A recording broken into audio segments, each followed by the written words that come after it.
Las comunidades indígenas del norte del Cauca se cansaron de la violencia, y es que en medio de la grave crisis humanitaria que vive ese departamento, son ellos los más afectados. Reclutamiento infantil, amenazas y crímenes de sabedores ancestrales hacen parte de unas formas de violencia que parecen ensañarse con los pueblos originarios en sus propios territorios. ¿Cuál es la solución que proponen las autoridades del pueblo Nasa y cuáles los riesgos que conlleva? Eso es lo que les vamos a contar a continuación. Suscríbanse en este canal.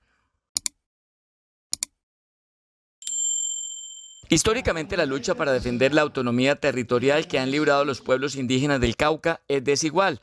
De un lado los actores armados con sus fusiles y del otro ellos con sus bastones de mando, su voz y su sabiduría ancestral. Los esfuerzos de este y de los últimos gobiernos por proteger a sus líderes y comunidades han sido infructuosos. Ni los bombardeos en el pasado, ni la paz total ahora han podido detener el genocidio contra el pueblo Nasa en el Cauca. Y les voy a compartir solo algunas cifras suministradas y documentadas por la Oficina de Derechos Humanos del CRIC para que tengan una idea. Más de 700 casos de reclutamiento infantil se han registrado desde 2022, especialmente en el norte del Cauca y en el resguardo de tierra adentro. Niños y niñas que han sido arrebatados de sus hogares a la fuerza y llevados a departamentos vecinos como Huila, Caquetá, Nariño y Putumayo, con la idea cruel de los grupos armados de que teniendo niños en sus campamentos no serán bombardeados, en un gobierno respetuoso de los derechos humanos y de la vida. Muchos han muerto en medio de combates y de una guerra para la que nunca se prepararon. Sus cuerpos sin vida han tenido que ser reclamados por sus familiares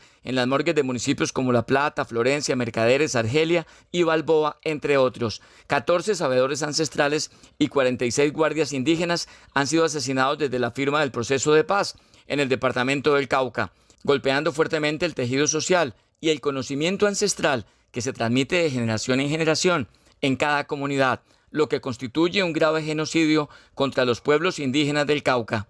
Su principal enemigo hoy son las disidencias de Iván Mordisco, las mismas que pusieron el carro bomba contra la base aérea en Cali el pasado jueves 21 de agosto, con saldo de 6 muertos y 79 heridos.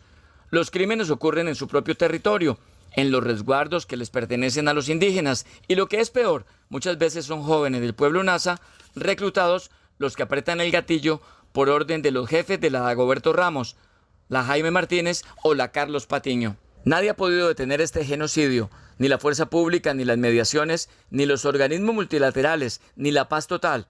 Al final del día, los líderes, guardias y sabedores que han levantado su voz para oponerse a estos grupos terminan asesinados. Por eso las autoridades indígenas de los resguardos de Toribío, San Francisco y Tacuayó han decidido incursionar en lo que ellos definen como diálogos humanitarios, es decir, sentarse a conversar directamente con las disidencias.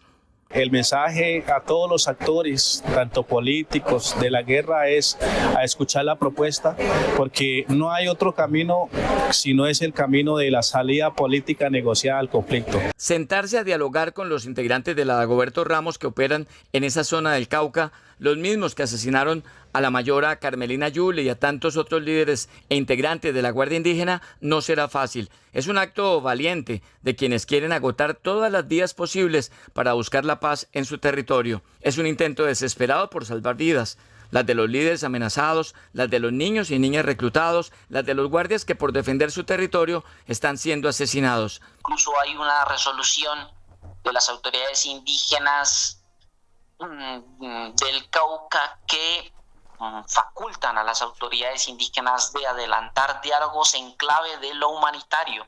Y dice, es necesario salvar la vida, es necesario rescatar niños, es necesario evitar reclutamiento. Sí, reclutamiento. Claro, son muchos los riesgos de que una comisión se vaya a las montañas a reclamar la devolución de un niño reclutado y no regrese, o de que la superioridad que les da las armas lleve a estos actores armados a imponer condiciones que afecten aún más a las comunidades. La propuesta fue presentada a la comunidad internacional durante un encuentro que se cumplió en Toribío hace una semana y al que asistieron al menos 5 embajadores de la Unión Europea y Naciones Unidas, quienes apoyaron esta iniciativa. Desde la Consejería Presidencial hacer un reconocimiento por la propuesta, por lo concreta que es, por cómo se persiste a pesar de todas las dificultades que se viven en esta región. La propuesta de hablar con los actores armados para detener los crímenes sistemáticos en sus territorios tendrá 4 fases. Primero, el alistamiento metodológico, es decir, cómo se va a llevar a cabo. Segundo, consulta de una ruta, saber que habrá receptividad por parte de los actores armados. La tercera, el alistamiento de los escenarios de diálogo, es decir, dónde, pensando en la seguridad de todos. Y el cuarto, desarrollo de la propuesta. Seguir defendiendo el territorio, defender los derechos ancestrales de la comunidad nasa, pero también proteger los niños, niñas y adolescentes nasas, que son el futuro del pueblo nasa y de Colombia también. En Turibío y sus alrededores, la disidencia de Dagoberto Ramos ha asesinado al menos